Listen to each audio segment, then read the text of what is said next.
Hi guys, welcome back to Too Cool for Middle School. Today is June 11th, I think, and it's been quite a while since I've just even had like half of the amount of energy that I needed to just even like sit down and make a video and not be super down and burdened in general. We have a visitor. For me, it's really hard to like just separate myself from everything that's happening. I get very burdened and really down and really angry, and I have trouble sleeping, and I want to use all of my time productively. So for the most part, for the past week or two, I guess I've just been spending most of my time actively engaging in like Zoom calls and groups and education and books and all kinds of stuff that's just all actively related to anti-racism work and learning more about the history of police in our country. And yeah, that's just been on my mind a lot, and I definitely haven't felt like making any YouTube content, and it also felt very inappropriate to do so.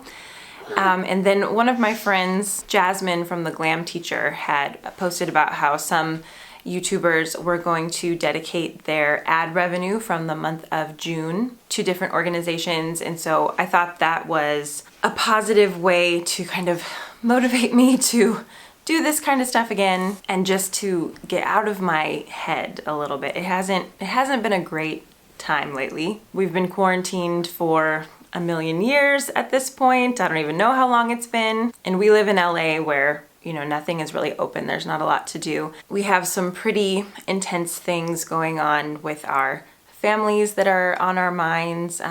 Just in the last week, we've lost 2 friends, not to COVID-19 actually, but just to different things. And it's just been difficult. Like we've attended Zoom funerals and weddings and baby showers and birthdays and graduations. So life is continuing to move forward, but things are just very odd. So anyway, super long intro to tell you that this is the first time that I've like worn regular clothes and like done my hair and done my makeup, and it does feel good to like kind of get back to something normal and something creative. So I appreciate this outlet and this community for that. And during the month of June, I will be donating my ad revenue to the Loveland Foundation, which is an organization that Rachel Cargill started. She's someone who I've loved following on Instagram for many years, and I've been to one of her lectures and it was amazing. And just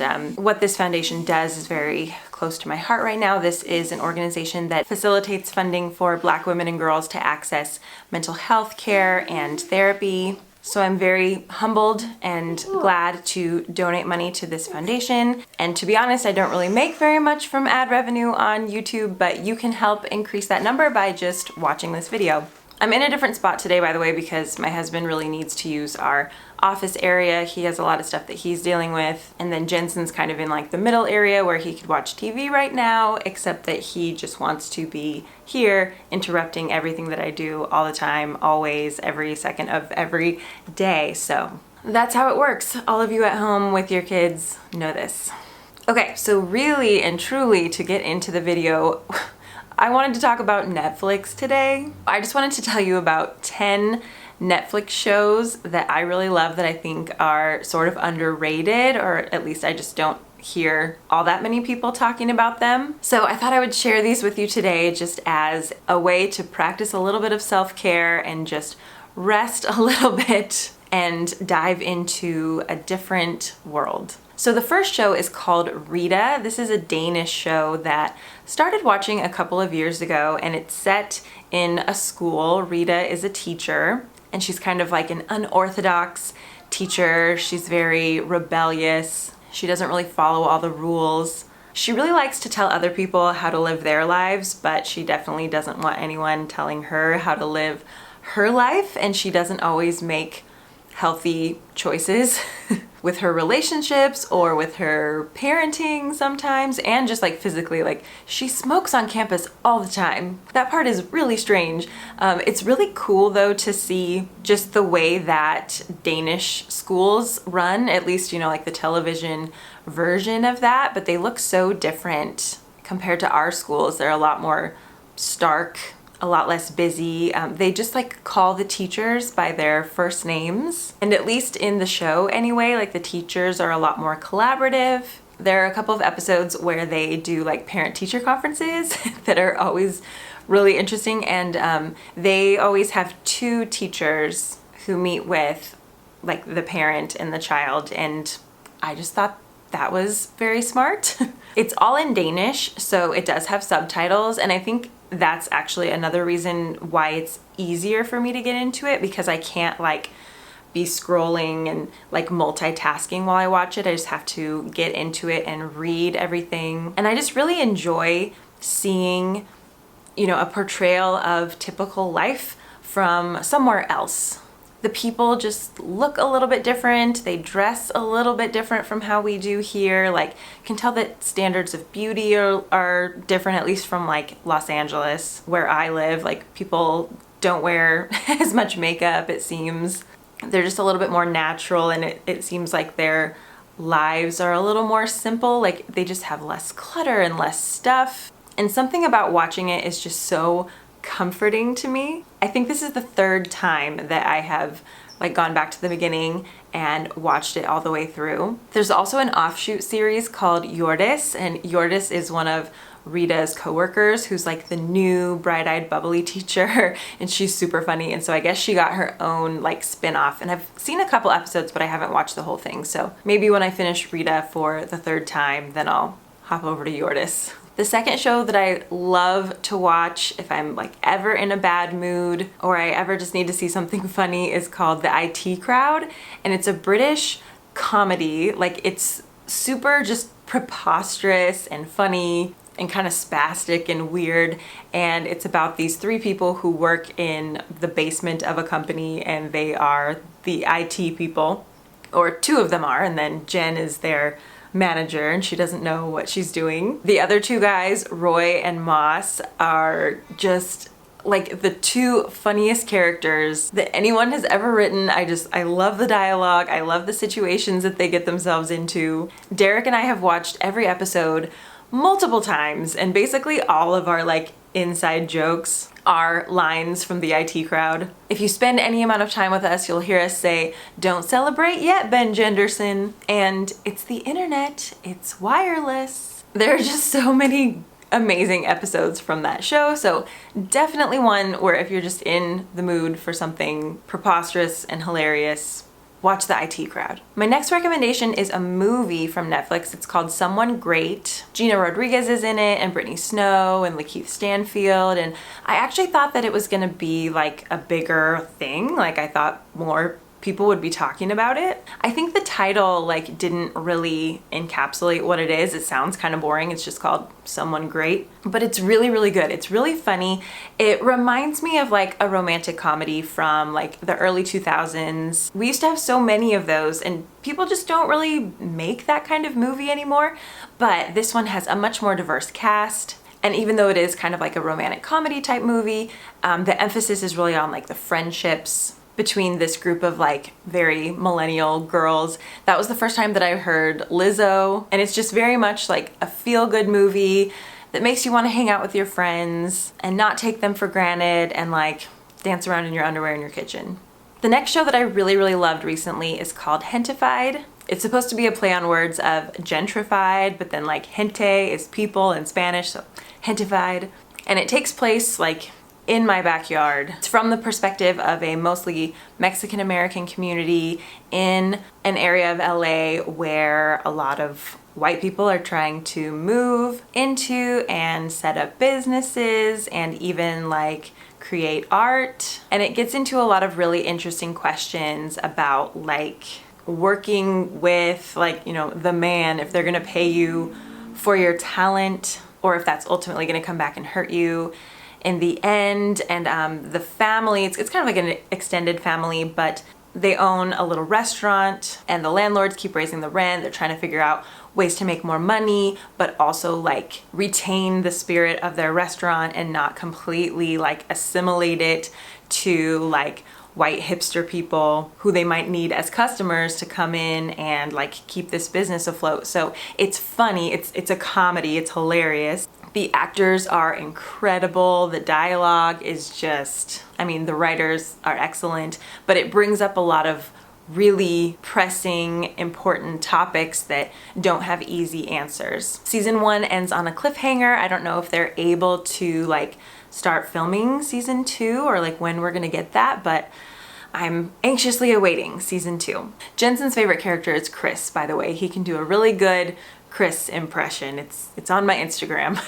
My 5th recommendation is one of my all-time favorite shows on Netflix. In English, it's called Always a Witch, and it's a Colombian show, so it's in Spanish and you have to read the subtitles. So again, it's one that like keeps me really interested. And the premise is so cool. It starts in like the 1500s, I think, in Colombia, and the protagonist is this black woman who was enslaved, but she was also like a healer. Like she had all of this medicinal knowledge from her father, I think, and you know, like her ancestors who had come from Africa. And so because of that, and then one other thing, her masters like think she's a witch, and so they want to burn her at the stake. And this is all like right at the beginning, but a couple of things happen. So she ends up like time traveling to try to save her life and someone else's life, and she ends up in the present day. So it's very like Buffy the Vampire Slayer, like there's a lot of like supernatural stuff that happens,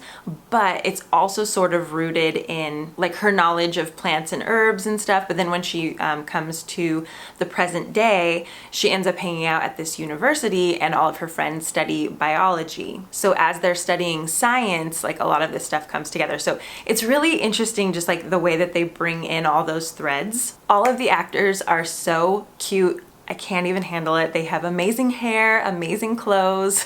And honestly, it kind of reminds me of like a show that I would have watched in middle school on like Disney Channel or Nickelodeon, where you have a group of kids who are like trying to solve some kind of a mystery, and they have special powers and they work together and friendship is important and they beat the bad guys and everything. But so it's kind of like that. Like I love that type of a show, but also mixed with a little bit of like telenovela, and it's just, you know, more adult, but at the same time just like really fun and really cute. And I love how they infuse history and science and the supernatural and just all of this great stuff. So one of my all-time favorites. My next recommendation is a South African show called Queen Sono, and it's a new one. It came to Netflix recently, and this one's very different. It's like a spy, kind of double agenty type show, so it has a different vibe. And that type of a show is kind of like a dime a dozen on American TV, but since this one is set in South Africa, there are like 5 different languages in every episode. All of the characters have really different like backstories. So the protagonist, her mother was an activist fighting against apartheid in South Africa, and she was assassinated. So her daughter now like works for the government, like you're not sure sometimes who she's working for, or like who the good guys are, or if she should double cross people, or you know, whatever. So she's like kind of trying to avenge her mother's death, but like also not let it impact her. She's, you know, definitely very flawed, but has these special talents. And so it's just it's a really fascinating, entertaining, interesting show, and definitely recommend that one as well. These are in no like particular order. I just wrote things down like as they came to mind, just things that I really loved. So number 7 is a stand-up comedy special by Hannah Gadsby called Nanette. And obviously it's hilarious. She is a very talented comedian, but I have never seen a more like heartbreaking, heartwarming comedy special like this ever. She talks a lot about her gender identity and her sexuality and just her own experiences growing up and even today, and the way that she does it with like such warmth but such conviction is honestly like life-changing. Like I think if every single person saw this Netflix special, conversations around just LGBTQ issues would be very different, and they would be rooted in so much more compassion and so much more humanity. It's excellent. I would say if you watch one first, please watch that. Especially during Pride Month. This one's just so incredibly powerful. Another show I really liked is Atypical, and among like the teacher community, maybe more people have seen this than like the general population, because it does center around a boy who has autism. And I have seen criticism of the show from people who have children who are autistic or who work with the autism community, because you just definitely cannot like represent that community with one character. So just keep that in mind if you watch it. But I really love actually his sister. She's my favorite character on the show, and I really love just like how her story develops, and the relationship between Sam's parents is really interesting. And again, this show just has so much humanity and compassion for the characters, and it doesn't shy away from hard issues. Plus, it's really well written and entertaining, and I just really, really liked it. Another one that's kind of similar, like a family sitcom type thing, is the reboot of One Day at a Time. And in this updated version, they live in Silver Lake, which is again not too far from me.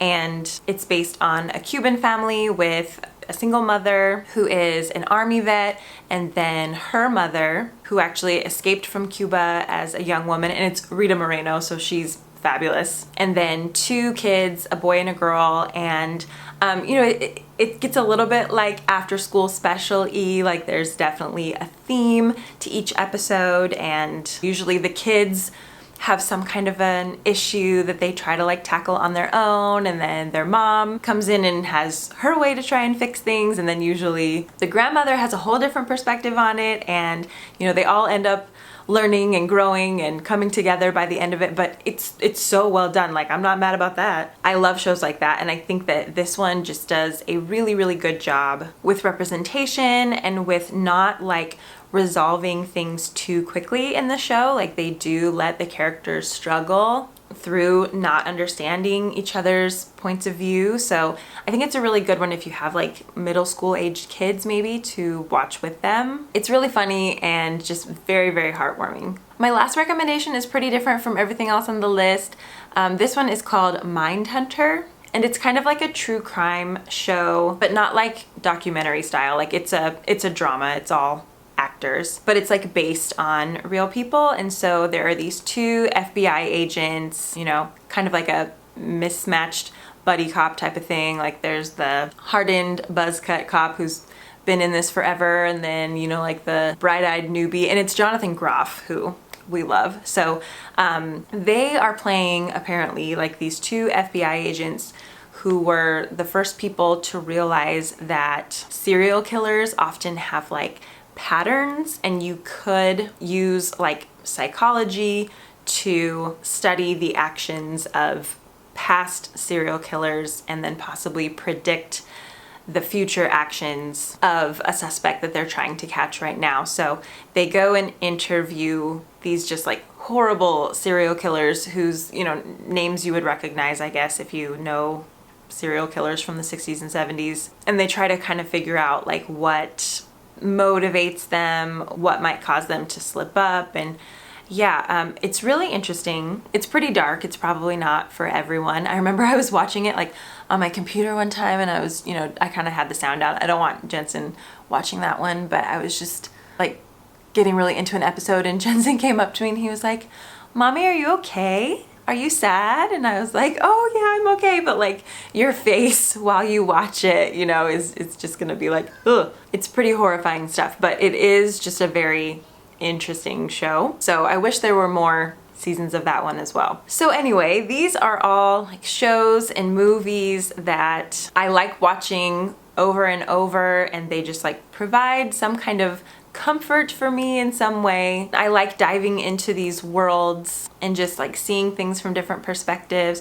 Oh, one thing I forgot to say is that Hannah Gadsby has another Netflix special out. So I want to like rewatch Nanette and then watch this new one, but I want it to be a time where I'm like not interrupted. I don't know when that will be, like never. I don't know, I've got to figure out a way because I just know it's gonna be so good and I really want to be able to like concentrate on it and not have to like pause it a bunch of times. But anyway, yeah, she has a new Netflix special coming out, so I will definitely try to watch that one soon. So let me know in the comments if you love any of these shows and movies as well. I feel like they're a little bit underrated and just kind of didn't get the publicity that they deserve, but at the same time it's like, that's all right, you know, this is kind of like our thing, those of us who are fans of these. So if you do need a little bit of time to yourself in between the very necessary marching and protesting and boycotting and learning and talking and discussing and all of that, like we got to do that. But at the end of the day, you might need to just take a little break and enter into a different world and forget about this one for just a little while. So these are ones that are just great to do that with. Thank you for bearing with me through, you know, it's always a weird first video after a little break. It's so hard to get back into it. Please watch as many of my videos as you can during the month of June so that we can raise as much money as possible for the Loveland Foundation. I appreciate you for being here and I'll see you in my next video. Bye.